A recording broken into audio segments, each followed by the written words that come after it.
hypothetical situation. Let's say I break down on I-45. My car is just undrivable, and I'm stuck against the left side of the freeway, and cars whizzing past me, and I look at my phone, and I've got 1% battery, so I make one phone call to Carrie, and it goes to voicemail, and then my phone dies. Now, I sit there in that car, and I wait, and I think, okay, she heard my message, surely she's checked voicemail, she's on her way to pick me up, but she doesn't come, and she doesn't come. Again, this is hypothetical. This hasn't happened in real life, okay? But let's imagine it does. I'm out there in 130-degree weather. I'm out on the surface of the sun, right? And I'm wondering, where is my wife? You know what I don't assume? I don't assume that she's sitting at home watching HGTV with a tub of Bluebell on her lap, and she's looking at her phone going, my moron husband again, and throwing it out of the way. I don't assume that. I assume something else is happening where she can't get to me. Maybe one of my kids is having trouble. Maybe her phone died. Maybe she's separated from her phone. Maybe she's teaching and can't see my message. But you know what I don't assume? I don't assume she doesn't care about me. Why? Because we've been together 32 years, and she has proven time and time again that she does care about me. She has put me above herself so many times. It's ridiculous. I could tell you stories. I give her the benefit of the doubt. I sit there and say, I don't know why she's not here, but I know it's not because she doesn't care. Shouldn't we give God at least that much benefit of the doubt? When we see things in the world, or we experience things in our own lives, and we say, man, I don't understand why God would allow this. But then we go to the cross and we say, yeah, but he died for me. He made a far greater sacrifice than I could ever have asked. So whatever he's up to right now, for whatever reason he's not doing what I think he should do, it's not because he doesn't care. Maybe he has a better plan that I'm just not seeing. Maybe this is just the result of living in a sin-stained world, and he's going to redeem this somehow. All I know is he loves me enough to die for me. So I'm going to give him benefit of the doubt.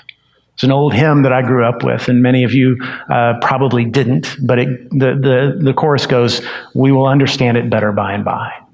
By and by, when the morning comes, when the saints of God are gathered home, we'll tell the story, how we've overcome, and we'll understand it better by and by. Someday we'll see the answer. Someday God will show us why. But in the meantime, we can trust him because of the cross. And that helps us in our struggle with our doubts. You know, the Bible tells us also that what's coming for us is a resurrection day of our own.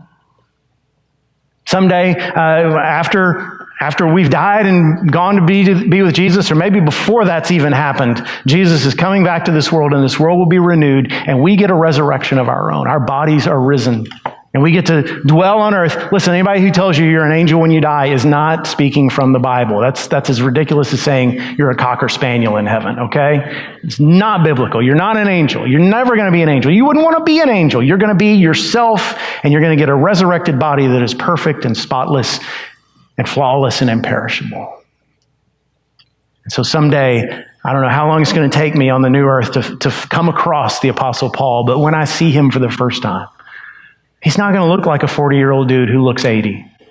He's not going to be a man who bears on his body the marks of Jesus. He's not going to have a misshapen face from where those rocks hit him, and scars on his back from where that whip lashed him. He's not going to look malnourished and bent over and frail.